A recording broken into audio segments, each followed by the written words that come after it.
Captain Jake Morrison stood on the bridge of the ESS Defiance watching the stars through the main screen. He was drinking his morning coffee when the message came through. The communication array suddenly lit up with signals from every direction. Something was broadcasting on all frequencies at once. The message appeared on every screen in the ship. It was not in English, but somehow everyone could understand it perfectly. The voice that spoke was cold and mechanical. It belonged to something that called itself Supreme Chancellor Vextar of the Zephyrian hegemony. The message was simple and terrifying. Humanity had 72 hours to evacuate every colony beyond the Sol system. Every human settlement outside Earth's solar system had to be abandoned. If humans did not leave these territories, the Zephyrian hegemony would destroy every human ship and kill every human they found. Jake felt his coffee cup slip from his hands. The hot liquid spilled across the metal floor of the bridge. His crew. Members stood frozen at their stations. Nobody had ever heard of the Zephyrian hegemony before this moment. The message continued playing, and Jake learned why. The hegemony was a coalition of 12 alien species. They had been watching humanity expand across space for the past 5 years. They considered humans to be primitive creatures who had violated ancient territorial boundaries. The aliens possessed technology that was hundreds of years ahead of anything humans had built. The message showed images of alien ships. They were massive vessels that looked like floating cities. Their hulls gleamed with energy shields that could stop any human weapon. The aliens had plasma cannons that could destroy a human ship with a single shot. They had faster-than-light communication systems that made human technology look like stone tools. Jake called Admiral Lisa Blake immediately. She was the commander of the entire Earth Defense Fleet. Her face appeared on the screen looking pale and worried. She had received the same message on every ship under her command. The aliens had somehow bypassed every security system humanity possessed. Admiral Blake told Jake to report to the emergency meeting on Earth. The Colonial Defense Council was gathering to decide how to respond to the ultimatum.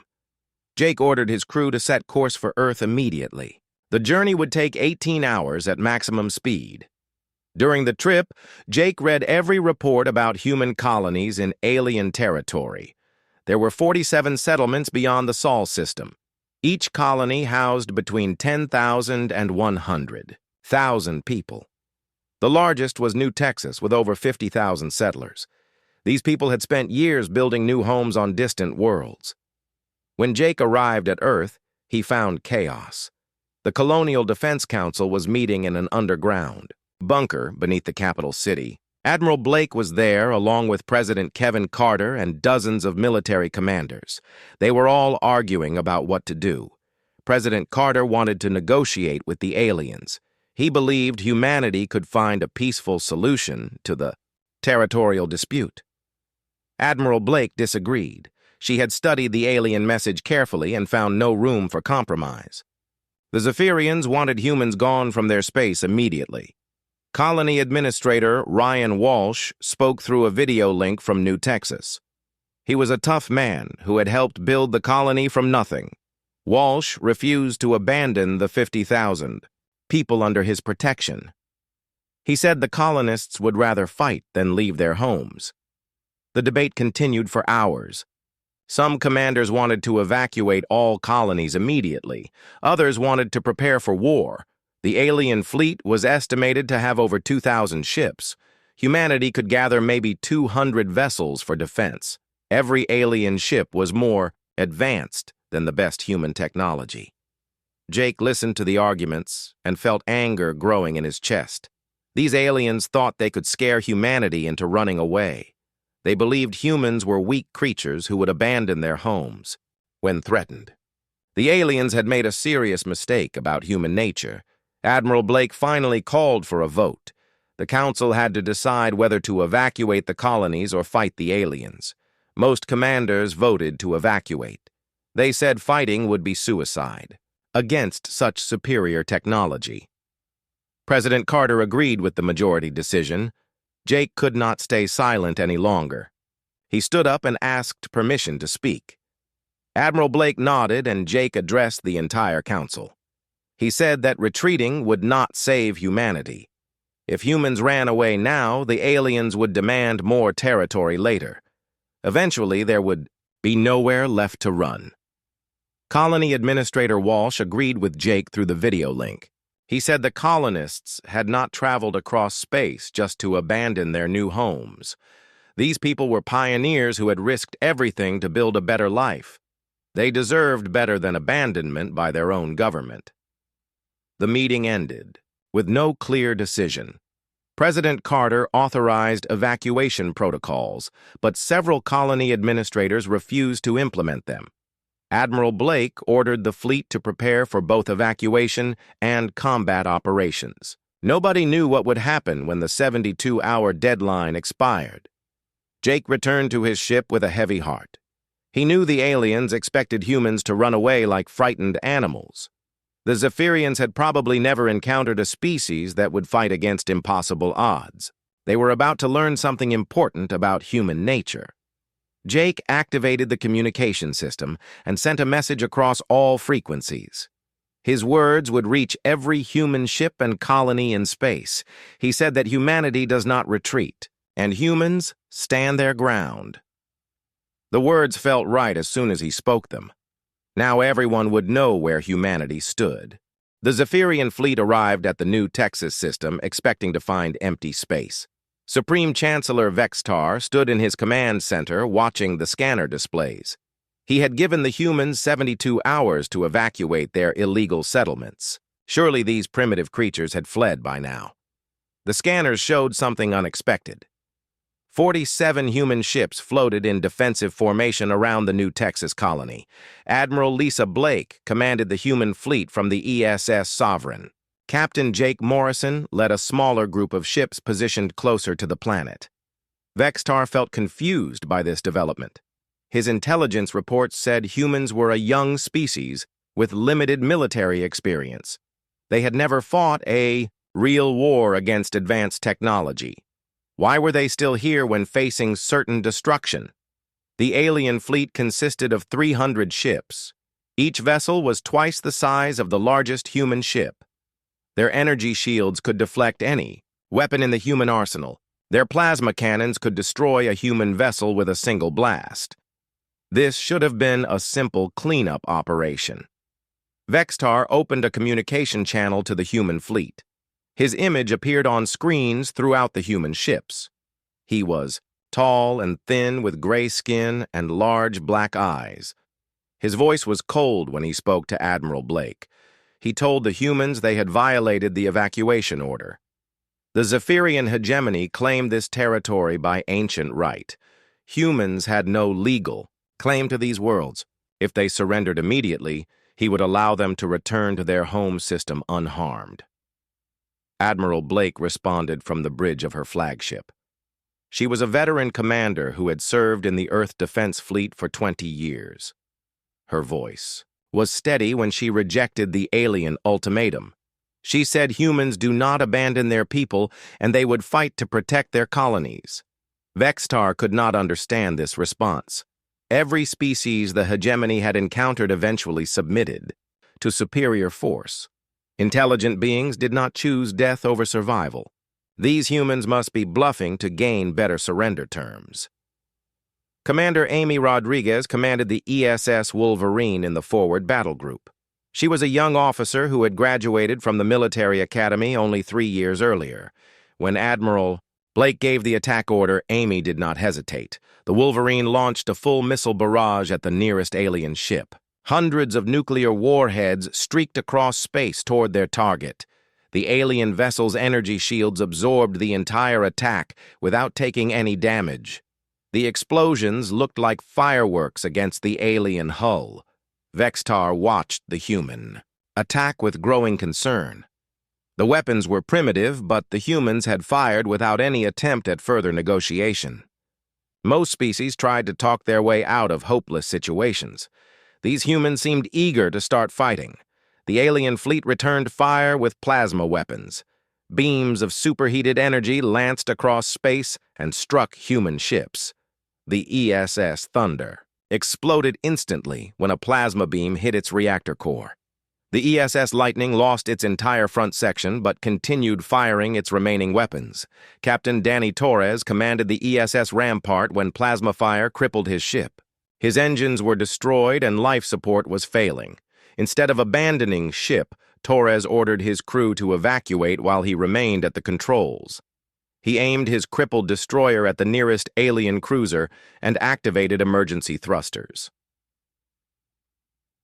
The Rampart smashed into the alien ship like a giant missile. Both vessels exploded in a ball of fire and debris. Vextar stared at the destruction in disbelief. The human captain had deliberately killed himself to destroy one alien ship. This kind of behavior violated every military doctrine in Zephyrian history. Pilot Sarah Williams flew a small fighter craft against the alien flagship. Her tiny ship dodged between plasma beams and missile explosions. She managed to reach the alien vessel and crashed directly into its bridge section. Her final radio transmission was simple and clear. She said the attack was for Earth. The battle continued for 3 hours. Human ships exploded one after another under the overwhelming alien firepower, but the humans never stopped fighting. They rammed damaged ships into alien vessels. They launched suicidal attacks against impossible odds. They fought until their ships were nothing but floating wreckage. Supreme Chancellor Vextar observed the battle from his command ship. He had studied every species in the galaxy, but had never seen anything like this. Humans continued fighting even when clearly defeated. They showed no survival instinct. They preferred death to surrender. The Zephyrian psychological profiles classified all known species as survival-oriented. When faced with extinction, intelligent beings would submit to preserve their lives. They would accept slavery rather than choose death. But humans seemed to operate by completely different rules. The human fleet was finally destroyed after losing all 47 ships, but the alien victory came at an unexpected cost. 12 Zephyrian vessels had been destroyed and 20 more were heavily damaged. The humans had inflicted casualties that should have been impossible with their primitive technology. Admiral Blake's flagship was the last human ship still fighting. The ESS Sovereign had lost its weapons and engines, but Blake refused to surrender. She activated the ship's self-destruct sequence while broadcasting a final message to the alien fleet. Blake told Vextar that he had wanted to see what humans do when cornered. Now he knew the answer. Humans bite back when threatened. The ESS Sovereign exploded in a brilliant flash that lit up the entire star system. Vextar stood in his command center, staring at the empty space where the human fleet had been. His military advisors reported complete victory over the human forces. But Vextar did not feel victorious. Something had gone very wrong with their easy conquest. The humans had fought like no species he had ever encountered. They treated ship destruction as a weapon rather than a failure. They sacrificed themselves willingly to kill their enemies. This was not normal military behavior for any intelligent species. News of the battle spread quickly through both human and alien space. The Zephyrian hegemony expected the massacre to demoralize humanity. Instead, reports showed humans across the galaxy preparing for war. They were not frightened by the destruction of the New Texas fleet. They were angry. Colonel Pete Andrews sat in his office on Earth, reading reports from the New Texas battle. The destruction of Admiral Blake's fleet had shocked the entire galaxy. But Pete saw something different in the battle records. The humans had lost every ship, but they had also taught the aliens an important lesson. Pete had spent his career studying military history. He understood that sometimes losing a battle could win a war. The Zephyrians had expected humans to flee when threatened. Instead, they found enemies who fought to the death without hesitation. This psychological advantage could be turned into a weapon. Pete began writing what would become known as Doctrine Fang. The strategy was built around humanity's willingness to die for their beliefs. If aliens feared fighting humans, then human. Ships could accomplish missions far beyond their technical capabilities. Fear was a weapon that could defeat superior technology. Chief Engineer Rachel Moore worked in the Earth shipyards building a new type of vessel. The Reaper-class ships were designed specifically for ramming attacks and close-quarters combat. They sacrificed armor and shields for speed and impact capability. Each ship was essentially a manned missile. Rachel had studied the New Texas battle footage carefully. She noticed that alien ships had weak points where their hulls connected to their engine sections. A human ship traveling at high speed could punch through alien armor at these junction points. The alien vessels were built for fighting at long range with energy weapons. The first Reaper ships rolled out of the shipyards 6 weeks after New Texas. Each vessel carried a crew of 50 volunteers who had trained specifically for suicide missions. These crews knew they would probably die in battle, but they accepted this fate willingly. They were fighting for the survival of their species. Meanwhile, the Zephyrian hegemony faced unexpected problems. The Velthari were a peaceful member species who questioned the morality of exterminating humans. They had watched the New Texas battle recordings and felt disturbed by human courage. The Velthari began to wonder if the hegemony was fighting on the wrong side. Other alien species also showed concern about humanity's apparent disregard for self-preservation. The Cathani had fought many wars but had never encountered enemies who preferred death to surrender. They worried about what would happen if humans decided to target civilian populations. Captain Carol Phillips commanded the 1st Reaper Squadron when they launched their attack on a Zephyrian supply depot. The target was a massive space station that provided fuel and weapons to the alien fleet. Destroying it would force the aliens to retreat to their home territory for resupply. Carol led 200 volunteers in 20 Reaper ships against the heavily defended station. The depot was protected by energy shields and plasma cannon turrets. 50 alien ships patrolled the surrounding space. The human attack force was outnumbered and outgunned by a massive margin. The Reapers approached the station at maximum speed, while alien weapons fired at them continuously. Half the human ships exploded before reaching their target, but the surviving vessels punched through the station's shields and crashed into its hull. The explosions tore huge holes in the alien structure. Carol's ship made it through the station's outer armor and into the internal corridors. Her crew of 50 humans fought hand-to-hand against alien defenders in passages filled with toxic atmosphere. The humans wore basic breathing masks that provided only 30 minutes of protection. Alien atmosphere burned human lungs and skin on contact, but the human boarding party continued fighting with improvised weapons while their bodies slowly shut down from poisoning. They used knives and metal bars against aliens armed with energy weapons. The fighting was brutal and desperate.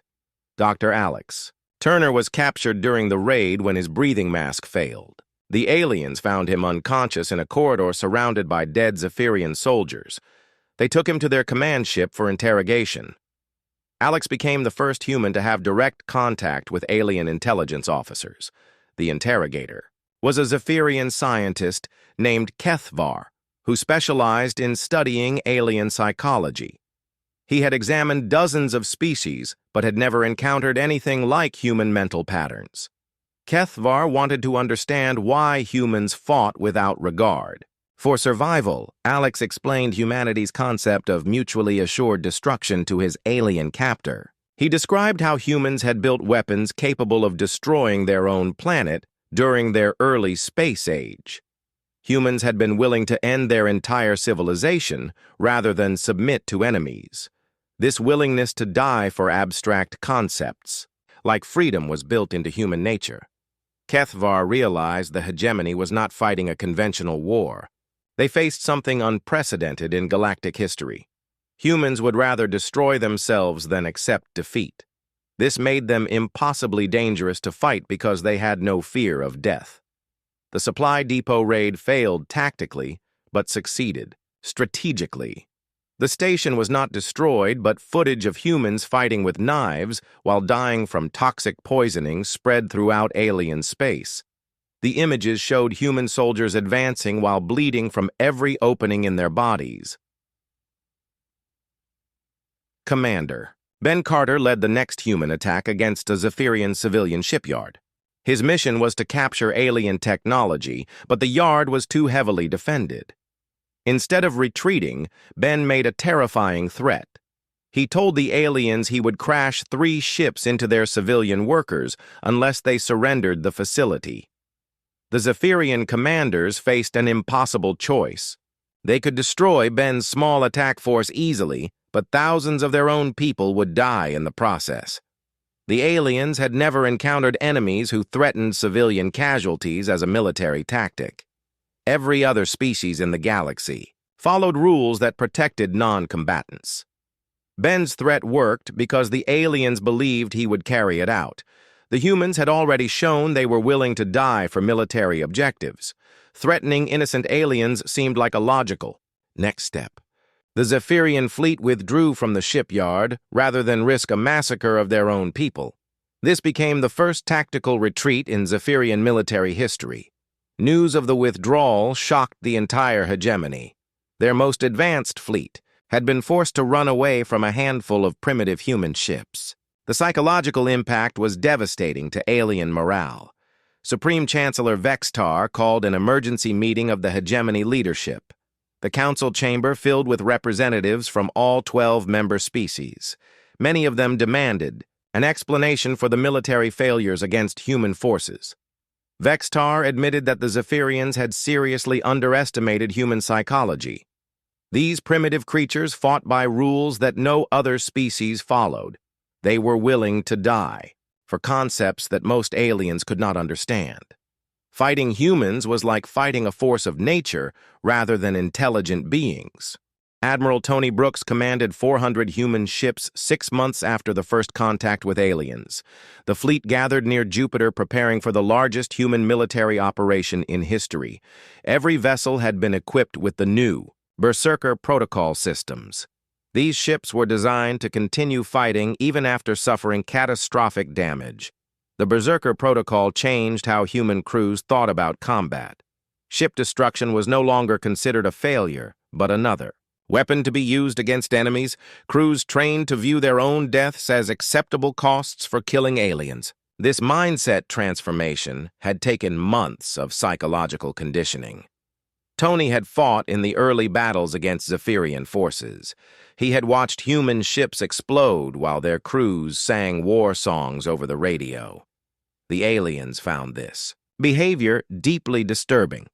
No other species in the galaxy treated death as a celebration. The strategic situation had completely reversed since New Texas. The Zephyrian hegemony possessed superior technology, but found themselves consistently outmaneuvered by human tactical unpredictability. Alien commanders could not predict what humans would do because humans ignored conventional military logic. Captain Mary Johnson led a task force toward Kepler Station, where a Zephyrian fleet 3 times her size protected a strategic mining operation. The aliens had established a strong defensive position around the asteroid mining facility. Their ships formed overlapping fields of fire that should have made human attack impossible. Mary had studied alien psychology reports prepared by captured Dr. Alex Turner. The aliens valued self-preservation above all other considerations. They would retreat rather than accept heavy casualties, even when victory was certain. This gave humans a psychological advantage that could overcome technological disadvantages. Instead of attacking directly, Mary ordered her ships to scatter throughout the asteroid field. The humans would begin a campaign of psychological warfare, designed to break alien morale. Individual human ships would emerge from asteroid shadows to strike single targets before vanishing again. The campaign began with the ESS Viper attacking an isolated alien patrol ship. Captain Linda Hayes commanded the Viper when it appeared suddenly from behind a large asteroid. The human ship fired all weapons at point-blank range before disappearing back into the asteroid field.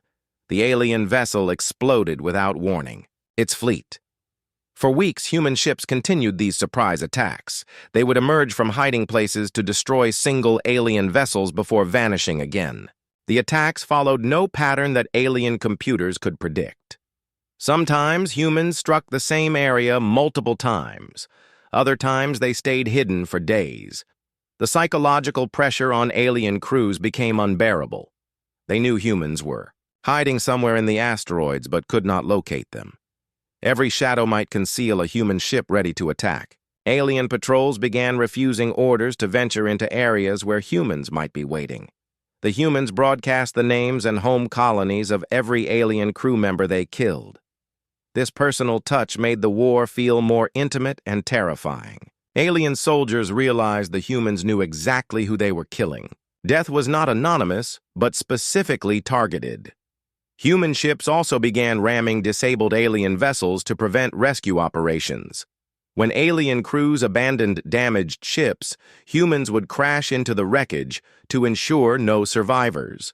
This violated every rule of civilized warfare, but humans did not consider themselves bound by alien conventions. Most disturbing to alien morale was the human practice of broadcasting war songs during attacks. Human crews would sing ancient battle hymns while firing weapons at alien ships. The music continued even as human vessels exploded under return fire. Aliens had never encountered enemies who celebrated while dying. Supreme Chancellor Vextar traveled to Kepler Station to personally observe the human tactics. His flagship was the most heavily defended vessel in the Zephyrian fleet. Surely these primitive humans would not dare attack the hegemony's supreme leader directly.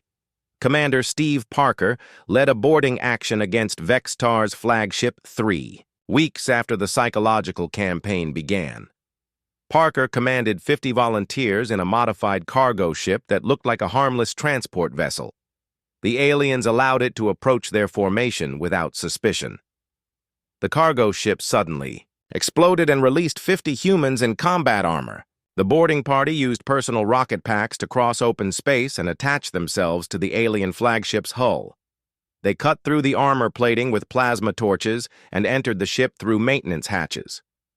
Parker's squad fought their way through the alien ship's corridors while security forces tried to stop them. The humans used primitive projectile weapons that could penetrate alien body armor. When their guns ran out of ammunition, they switched to knives and continued advancing.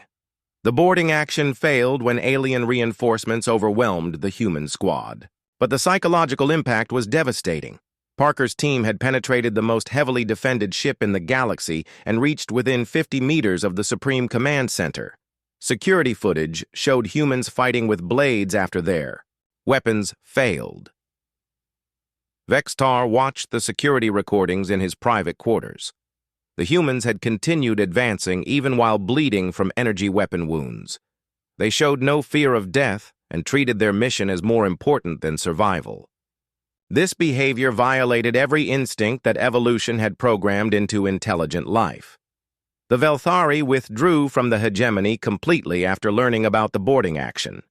They declared humans too dangerous to exist near and refused to participate in any further military operations. The Velthari established their own neutral territory and began diplomatic communications with Earth. 2 other member species followed the Velthari example within weeks. The hegemony that had once included 12 advanced civilizations now commanded only 9 species. The remaining aliens began questioning whether fighting humans was worth the cost in lives and sanity. Dr. Alex Turner continued his conversations with Kethvar about human psychology.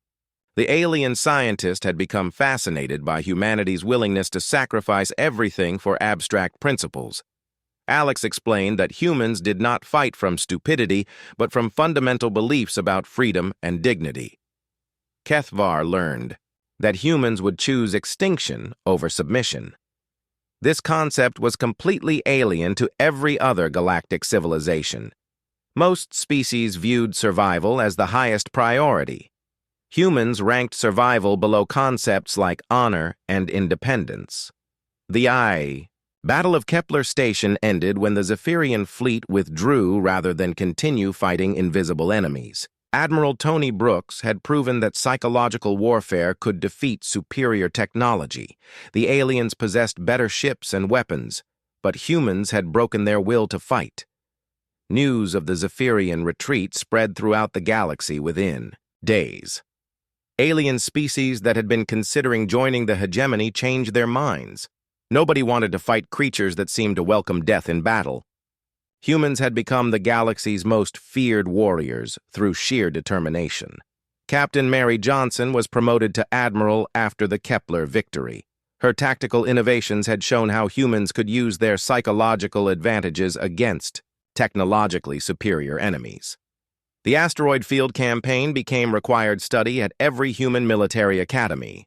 The war was beginning to turn in humanity's favor despite the aliens' technological advantages. Fear had become humanity's most effective weapon.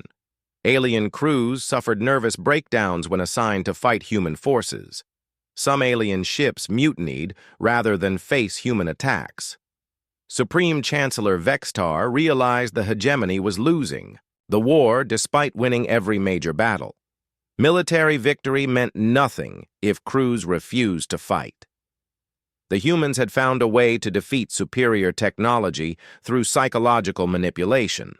Something had to change before the hegemony collapsed completely. Admiral Greg Martinez stood on the bridge of the ESS Retribution, watching alien ships approach the neutral meeting station. 1 year had passed since first contact with the Zephyrian hegemony. The aliens were coming to negotiate a ceasefire after months of military defeats. Greg had replaced Admiral Blake as commander of the Earth Defense Fleet. Blake had died fighting at New Texas, but her sacrifice had inspired a new generation of human warriors.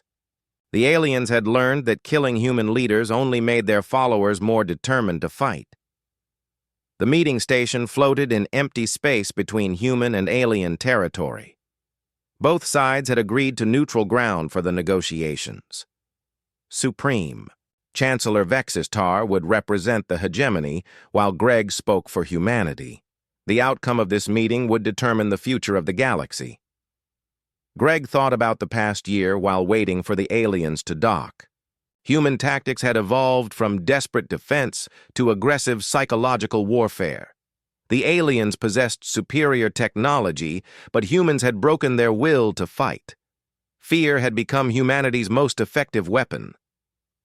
The Zephyrian hegemony had formally requested the ceasefire after their latest military disaster. A human squadron had destroyed an entire alien supply convoy while suffering only minor damage. The alien crews had surrendered rather than fight against impossible odds. This was the first mass surrender in Zephyrian history. Captain Julie Anderson commanded the ESS Retribution's escort squadron during the approach to the station. She represented the new generation of human officers who had been shaped by the war. These younger commanders understood that fighting humans was a losing proposition, regardless of technological advantages. The aliens had learned that humans did not follow conventional military logic. Human crews treated every engagement as potentially their last battle and fought accordingly. This created psychological pressure that alien forces could not sustain over long campaigns. Supreme Chancellor Vextar entered the meeting room looking older than his years. The constant stress of fighting humans had aged him rapidly.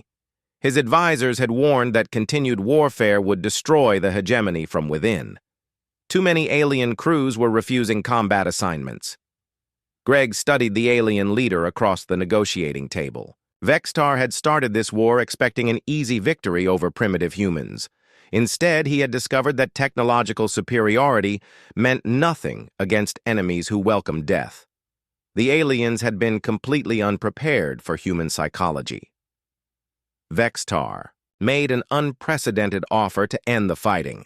The hegemony would recognize all human territorial claims and provide advanced technology in exchange for a non-aggression pact. More importantly, they requested that humans agree never to share their warrior philosophy with other galactic species. The alien proposal revealed how thoroughly humans had dominated the psychological battlefield. The hegemony was not just afraid of human military forces. They were terrified that other species might adopt human fighting methods. The galaxy's entire power structure depended on conventional military thinking. Greg considered the alien offer carefully. Earth needed advanced technology to defend its growing colonial empire, but humans also needed to maintain their psychological advantages over potential enemies. The galaxy had to understand that fighting humans was always a losing proposition. Julie. Anderson spoke when Greg asked for her opinion about the treaty terms. She said that humans had not started the war to win territory or gain technology. They had fought because aliens told them to retreat. The galaxy needed to learn that cornering humans was always a mistake. The negotiations continued for 3 days while both sides worked out treaty details. The final agreement established humanity as the galaxy's unofficial peacekeepers. Other species would request human protection rather than risk military conflicts. The presence of human ships in any system would be enough to prevent wars. The big treaty signing ceremony was broadcast throughout both human and alien space. Representatives from dozens of species watched as Greg and Vextar put their signatures on the historic document. The agreement formally ended the first interstellar war in galactic history. News of the peace treaty spread quickly through all inhabited systems. Alien species that had been considering military expansion immediately canceled their plans. Nobody wanted to risk conflict with humans after seeing what happened to the mighty Zephyrian hegemony. Colonel Peters led the first joint human-alien mission against a mutual threat 3 months after the treaty signing. Pirates from outside. The galaxy had been raiding peaceful settlements. The combined fleet included both human and Zephyrian ships working together for the first time. The alien crew members observed their human counterparts with a mixture of respect and terror. They had learned that humanity's greatest weapon was not technology or tactics, but willingness to fight when everyone else would surrender. This psychological advantage made humans the most effective peacekeepers in the galaxy. The pirate threat was eliminated within weeks of the joint operation beginning. The raiders fled the galaxy rather than face human forces.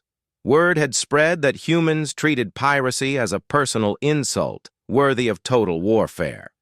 No criminal organization wanted to fight enemies who preferred death to defeat. Captain Nancy Brooks taught military history at the Earth Naval Academy 5 years after the war ended. Her classroom was filled with children who had grown up during the conflict. These students had learned from birth that humans never surrender and never retreat. One student asked why the aliens had stopped fighting humanity. Young Timothy Kim raised his hand and gave the correct answer. He said the aliens had learned that humans do not know how to give up. This simple truth had changed the balance of power throughout the galaxy. Nancy looked out the classroom window at ships patrolling the star system. Human and alien crews worked together, maintaining a peace that was built on respect for human determination. The galaxy had learned that technological superiority meant nothing against opponents who refused to quit. The war had transformed humanity from desperate underdogs to reluctant galactic guardians. Human ships now patrolled trade routes and protected peaceful species from aggressive neighbors. The mere presence of humans was enough to prevent most conflicts from starting. Earth's colonies had expanded rapidly after the treaty was signed. Alien species actively invited human settlement in their territories. They wanted the protection that came with hosting human populations. Nobody dared attack systems that contained human civilians. The price of earning galactic respect through violence had been enormous. Thousands of humans had died, proving that their species would fight to the death for their beliefs. But those sacrifices had purchased something invaluable. Humanity would never again be seen as weak or vulnerable. Greg. Martinez retired from active duty, but remained as an advisor to the Earth government. He often thought about Admiral Blake and the other heroes who had died at New Texas. Their sacrifice had taught the galaxy that humans were willing to pay any price for freedom. The new natural order in space was built on a simple understanding. Humans would fight to the death rather than accept defeat. This knowledge kept the peace more effectively than any weapon ever could. The galaxy had learned to fear humanity's refusal to retreat. Commander Eric Stone stood in the observation deck of the ESS Guardian, watching construction crews build a new space station. 2 years had passed since the treaty with the Zephyrian hegemony. The galaxy was still adjusting to humanity's new role as peacekeepers and protectors. The station being built would serve as headquarters for the Galactic Peace Corps. This new organization included volunteers from dozens of species, but humans provided most of the leadership. Other aliens trusted human judgment when it came to preventing conflicts. Eric had fought in the war against the hegemony as a young lieutenant. He had seen human ships explode while their crews sang battle songs. Those memories shaped how he approached his current duties. Peace was maintained through strength and the willingness to use it. Dr. Sarah Kim worked in the station's medical bay, treating injuries from recent construction accidents. She had served as a combat medic during the war and understood the cost of human victory. Thousands of brave men and women had died to prove that humanity would never surrender. The medical bay received patients from many different species. Alien workers often requested human doctors because they trusted human medical ethics. The war had proven that humans would sacrifice themselves to protect others. This reputation for selflessness had spread throughout the galaxy. Captain Mike Douglas commanded a patrol squadron that monitored the border between human and former hegemony territory. His ships included both human and alien crew members working together. The mixed crews were still learning to trust each other after years of warfare. Mike's squadron received a distress signal from a civilian transport ship. The vessel was under attack by unknown raiders near the edge of explored space. The attackers were using advanced weapons that suggested they came from outside the galaxy. The patrol squadron arrived at the battle site to find the transport ship heavily damaged. 3 alien raider vessels were preparing to board the civilian craft. The raiders ignored Mike's demands to withdraw and continued their attack on innocent civilians. Mike ordered his ships to engage the raiders immediately. The human vessels charged directly at the enemy formation, while alien patrol ships provided covering fire. The raiders seemed surprised by the aggressive human response to their attack. The battle was brief but intense. Human ships used ramming tactics that had proven effective against the hegemony. One raider vessel exploded when the ESS Hammer crashed into its engine section. The surviving raiders fled into deep space rather than continue fighting. Lieutenant Karen White led the rescue team that boarded the damaged transport ship. They found 40 civilian passengers from 6 different species. Many were injured, but all survived thanks to the quick human response. The passengers expressed gratitude that bordered on worship. News of the rescue operation spread quickly through local space. The incident proved that humans would risk their lives to protect any civilian population regardless of species. This selfless behavior reinforced humanity's reputation as the galaxy's guardians. General Paul Roberts commanded the Earth Defense Forces from his headquarters on Luna. He received daily reports about human peacekeeping operations throughout the galaxy. Every week brought new requests for human protection from threatened species. Paul had been concerned about overextending human military resources. Earth's population was small compared to most galactic civilizations, but human psychological advantages made up for numerical disadvantages. A few human ships could maintain peace in entire star systems. The key to human effectiveness was their reputation for unlimited commitment. Other species knew that humans would escalate any conflict to total warfare if necessary. This deterrent effect prevented most fights from starting. Fear of human retaliation kept potential aggressors peaceful. Ambassador Helen Foster worked at the new Galactic Council building on Earth. Representatives from 50 species met regularly to discuss peaceful solutions to interstellar disputes. The council existed because everyone feared what would happen if humans had to enforce peace militarily. Helen often mediated disputes between alien species. Her role was to find compromise solutions that prevented conflicts from escalating. The aliens trusted human judgment because they knew humans had no territorial ambitions beyond protecting freedom. The most common disputes involved trade disagreements and border tensions. Species that had been enemies for centuries were learning to negotiate instead of fighting. Nobody wanted to risk human intervention in their conflicts. Dr. Alex Turner had been released from alien custody as part of the peace treaty.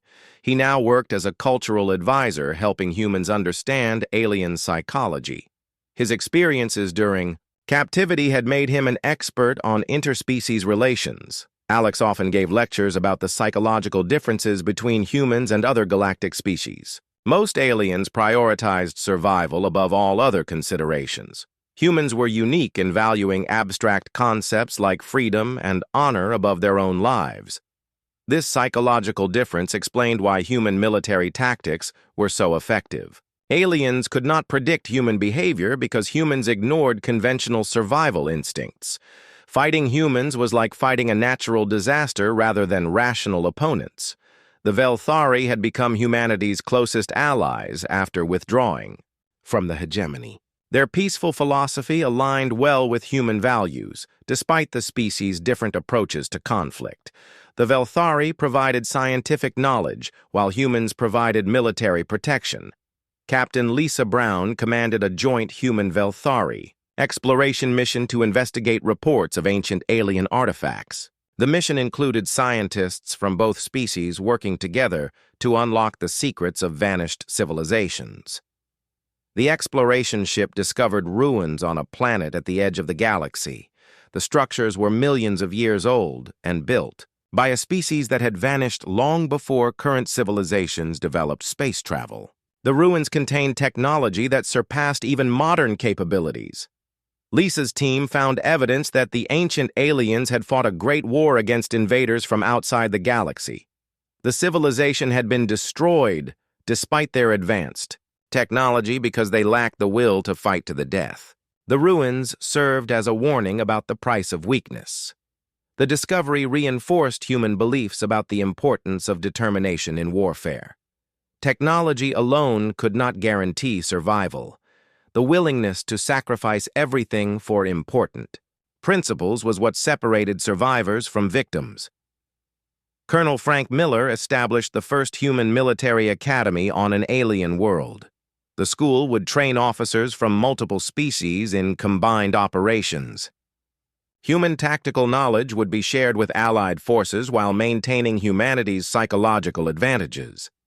The Academy's curriculum included courses on human military history and psychology. Alien students learned about concepts like mutually assured destruction and the willingness to die for abstract principles. These ideas were revolutionary to species that prioritized survival.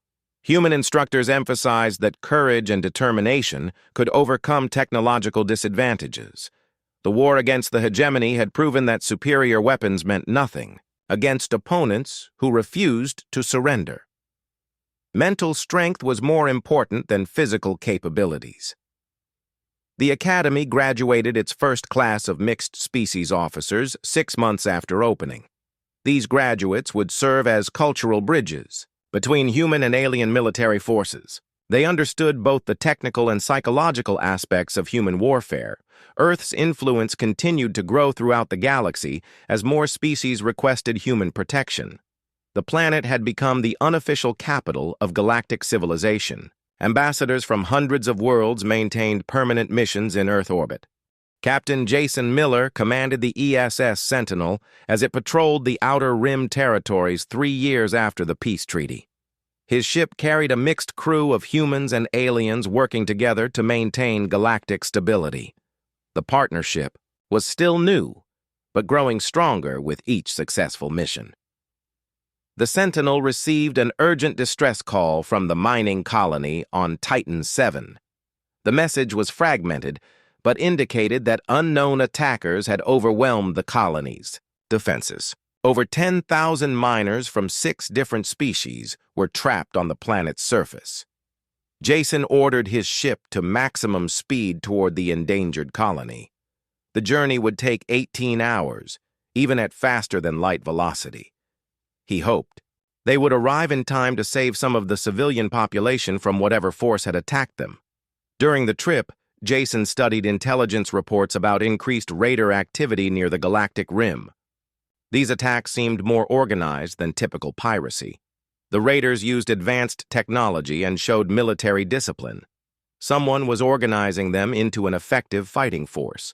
Chief Science Officer Maria Rodriguez analyzed the fragmentary distress signals during the journey. The transmission patterns suggested the attackers came from outside the galaxy. Their technology was different from any known civilization. This was not an internal galactic conflict. The Sentinel dropped out of faster-than-light travel at the edge of the Titan VII system. Jason's sensors immediately detected 12 large warships orbiting the mining colony. The vessels were sleek and dark with hull configurations unlike any ship in the galactic database. Lieutenant Commander Kevin Park commanded the Sentinel's fighter squadron. His pilots included humans and aliens who had trained together for months. The mixed squadrons had proven effective in previous operations against pirates and smugglers. Jason opened communications with the unknown warships, demanding they withdraw from the colony immediately. The response came in a language that the ship's computers could not translate.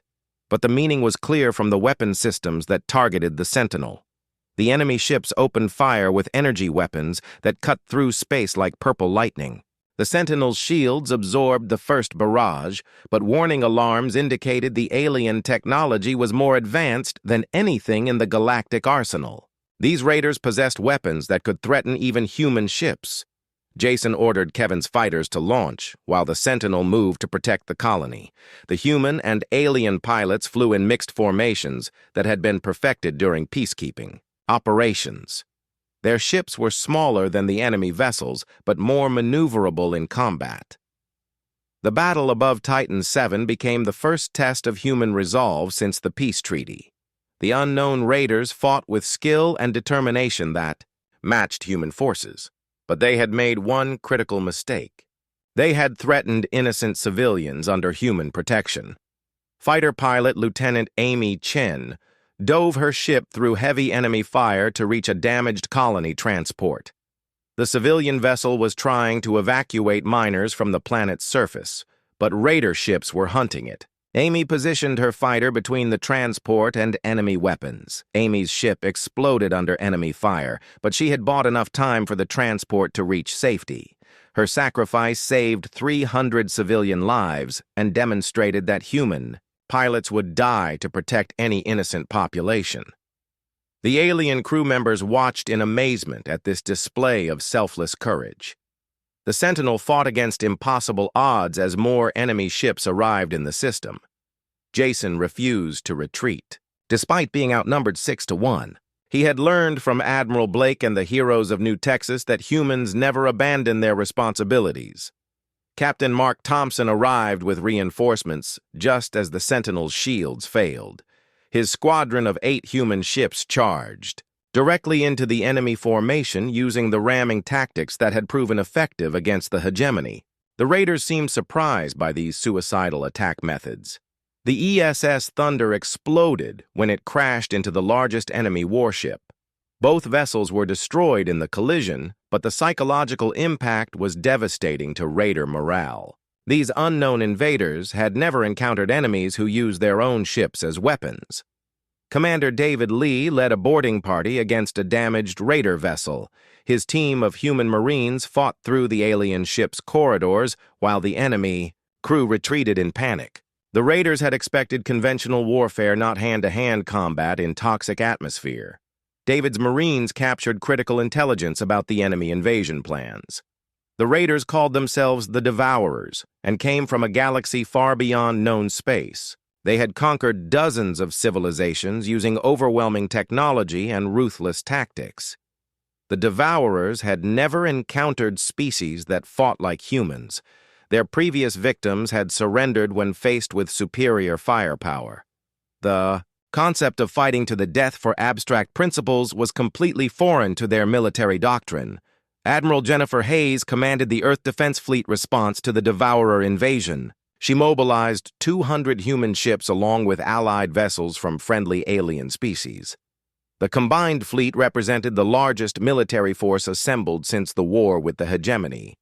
The Devourers had established a base on an asteroid at the edge of the galaxy. Their fleet numbered over 500 warships with technology centuries ahead of galactic civilization. But they had not planned for enemies who welcomed death in battle. Jennifer launched a coordinated attack against the Devourer base using tactics perfected during the Hegemony War. Human ships would scatter throughout the asteroid field and conduct psychological warfare against enemy forces. Fear would be humanity's primary weapon once again. The campaign began with individual human ships attacking isolated Devourer patrols. Captain Robert King commanded the ESS Avenger when it emerged from asteroid shadows to destroy an enemy scout ship. The attack was perfectly executed and left no survivors to warn their fleet. For weeks, human ships continued these surprise attacks throughout the asteroid field. The Devourers could not predict when or where humans would strike next. Their advanced sensors were useless against enemies hiding among the space rocks. The psychological pressure on Devourer crews became unbearable when humans began broadcasting war songs during attacks. The alien invaders had never heard music played while enemies died in battle. This behavior violated every military principle they understood. Human ships also rammed disabled Devourer vessels to prevent rescue operations. Commander Susan White deliberately crashed her crippled destroyer into a damaged enemy cruiser to deny the aliens their technology. Both ships exploded, but the Devourers lost valuable equipment and crew. The turning point came when the Devourers attempted to negotiate with human forces. They offered to share their advanced technology in exchange for safe passage back to their home galaxy. This was the first time the Devourers had ever requested terms from their enemies. Admiral Hayes rejected the alien offer and demanded unconditional surrender. She told the Devourers that invading protected civilizations was an act of war against humanity. The only acceptable outcome was complete withdrawal from galactic space. The final battle occurred when desperate Devourer commanders attempted to break through human lines. Captain Julie Anderson led the defense using ships equipped with the latest Berserker protocol systems. Her crews fought with the same determination that had defeated the Hegemony. The ESS Retribution rammed the Devourer flagship while broadcasting a message across all frequencies. Julie told the galaxy that humanity would always stand ready to defend the innocent. The collision destroyed both ships, but broke the enemy fleet's will to fight. The surviving Devourers fled toward their home galaxy rather than continue fighting. They had learned the same lesson as the Hegemony. Technological superiority meant nothing against enemies who refused to retreat. Humans were simply too dangerous to fight. Admiral Carl Peterson stood before the Galactic Council 10 years after humanity's first contact with alien civilization. Representatives from over 100 species filled the Great Assembly Hall on Earth. The meeting had been called to address growing concerns about humanity's role as galactic peacekeepers. Carl had served throughout the wars against both the Hegemony and the Devourers. He understood better than most how human psychology had reshaped the balance of power throughout known space. Fear of human retaliation now prevented most conflicts from ever starting. The Andromedan delegate raised concerns about human military expansion. Her species had recently joined the galactic community and questioned why one relatively small civilization controlled such vast influence. The Andromedans possessed advanced technology, but had never fought a real war. Carl explained that humanity had not sought galactic dominance through conquest. Human influence came from their willingness to defend any threatened population regardless of species. This reputation had been earned through blood and sacrifice during desperate battles. Captain Sandra Lee commanded the ESS Eternal, patrolling the trade routes between the core worlds and outer colonies. Her ship carried a mixed crew representing 12 different species. These multi-species crews had become standard throughout the human fleet. Sandra received reports about increased tensions between the Koranic Empire and the Zelon Republic. Both civilizations claimed the same star system for mining rights. Traditional diplomacy had failed, and both sides were mobilizing military forces. War seemed inevitable without outside intervention. The dispute involved valuable mineral deposits, that both species needed for their economies. Neither side was willing to compromise because they viewed the resources as essential for survival. Previous negotiations had collapsed when each species accused the other of bad faith. Sandra's ship arrived in the disputed system just as the first shots were fired between Koranic and Zelon forces. A small skirmish between patrol ships threatened to escalate into full-scale warfare. Both fleets were gathering reinforcements for a major battle. The appearance of a human ship immediately changed the situation. Both alien fleets stopped shooting and requested Sandra's mediation of their dispute. Nobody wanted to fight while humans were present because that might trigger human military intervention. Sandra arranged a meeting between fleet commanders from both sides aboard the ESS Eternal. The Koranic Admiral Vestan and Zelon General Morkesh had been enemies for decades, but they were willing to negotiate rather than risk fighting humans. The negotiations lasted 3 days while Sandra mediated between the hostile species. She proposed dividing the mining rights between both civilizations, with human ships monitoring compliance. The solution satisfied neither side completely, but prevented a devastating war. Dr. Michael Torres worked at the Galactic Institute studying the long-term effects of human influence on galactic civilization. His research showed that warfare between alien species had decreased by 90% since humans established their peacekeeping role. Michael's data revealed that most conflicts now ended through negotiation rather than military action. Species that might have fought for years were accepting compromise solutions to avoid human intervention. The mere possibility of human involvement was enough to encourage peaceful settlements. The psychological impact of human warfare had fundamentally changed how aliens thought about conflict resolution. The galaxy had learned that some enemies were too dangerous to fight regardless of the potential rewards. Humans had become that type of enemy.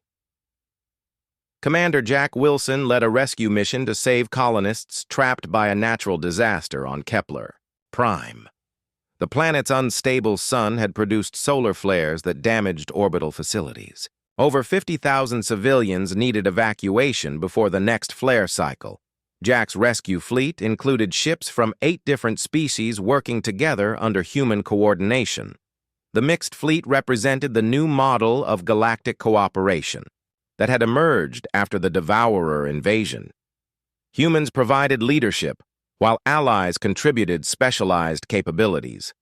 The evacuation proceeded smoothly, despite dangerous radiation levels around the planet. Human crews volunteered for the most hazardous assignments while alien ships handled logistics and transport duties. This division of labor had proven effective in previous emergency operations. Private First Class Tommy Robinson served aboard, a transport ship evacuating civilians from the planet's surface. He was part of the new generation of humans who had grown up after the Great Wars. These young soldiers understood that their reputation for courage came with enormous responsibilities. Tommy helped carry injured civilians to safety while solar radiation burned through his protective suit. He continued working even as his equipment failed and his body absorbed dangerous levels of energy. His determination inspired alien crew members to push beyond their normal safety limits. The evacuation was completed just hours before lethal solar flares swept across Kepler Prime. All 50,000 civilians were saved through the coordinated efforts of multiple species. The operation demonstrated how human leadership could organize effective responses to galactic emergencies. General Patricia Adams commanded the Galactic Defense Academy, where officers from dozens of species trained together. The academy had become the premier military institution in known space. Every government wanted their officers educated in human tactical methods. Patricia taught courses on the psychological aspects of warfare that had made humans so effective. Students learned about concepts like fighting for abstract principles and the willingness to sacrifice everything for important goals. These ideas revolutionized alien military thinking. The Academy's graduates served throughout the galaxy as peacekeepers and military advisors. They understood both human psychology and alien culture. These officers became cultural bridges that helped different species work together effectively.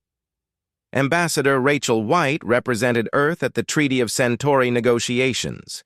The agreement would formalize humanity's role as protector of galactic civilization. Over 200 species signed the document establishing human authority to intervene in any conflict threatening innocent populations. Rachel had lost her brother during the HFY War when his ship exploded defending New Texas. She understood the price humanity had paid to earn their position as galactic guardians. The treaty represented validation of every sacrifice made during those desperate early battles. The signing ceremony was broadcast throughout inhabited space. Representatives from civilizations that had once been enemies stood together under human protection. The galaxy had achieved a level of cooperation that would have been impossible without the threat of human military intervention. President Nancy Davis addressed the assembly after the treaty signing. She reminded the delegates that humanity had never sought galactic domination. Human influence came from their willingness to fight and die for the protection of innocent life, regardless of species. Nancy warned that humanity would continue to intervene wherever civilians faced threats from aggressive neighbors. The galaxy had learned that some principles were worth dying for. Peace would be maintained through strength and the demonstrated willingness to use it. Captain Billy Turner commanded a patrol ship monitoring the Outer Rim territories where new civilizations continued to emerge. His mission was to establish contact with developing species and introduce them to galactic civilization. These first contact missions required careful diplomacy. Billy's ship encountered a new species called the Quallans, who had just achieved faster-than-light travel. The Quallans were naturally aggressive and had begun expanding into territories claimed by established civilizations. This expansion threatened to trigger multiple conflicts. Billy explained to the Quallan leaders that galactic civilization operated under human protection. Any species that threatened innocent populations would face immediate military intervention. The Quallans could join the peaceful community or face the consequences of continued aggression. The Quallans chose to accept galactic law after learning about human military capabilities. They had studied records of the wars against the hegemony and devourers. No species wanted to fight enemies who treated death as another weapon to be used in battle. Earth had become the unofficial capital of galactic civilization with permanent embassies from every known species. The planet's population had grown to include millions of alien residents who chose to live under human protection. This diversity strengthened humanity's role as neutral arbiters. The memorial on Luna honored the thousands of humans who had died, establishing their species' reputation as galactic peacekeepers. The names of heroes like Admiral Blake and Captain Morrison were carved in stone along with the simple phrase that had started everything. Humanity refused to retreat.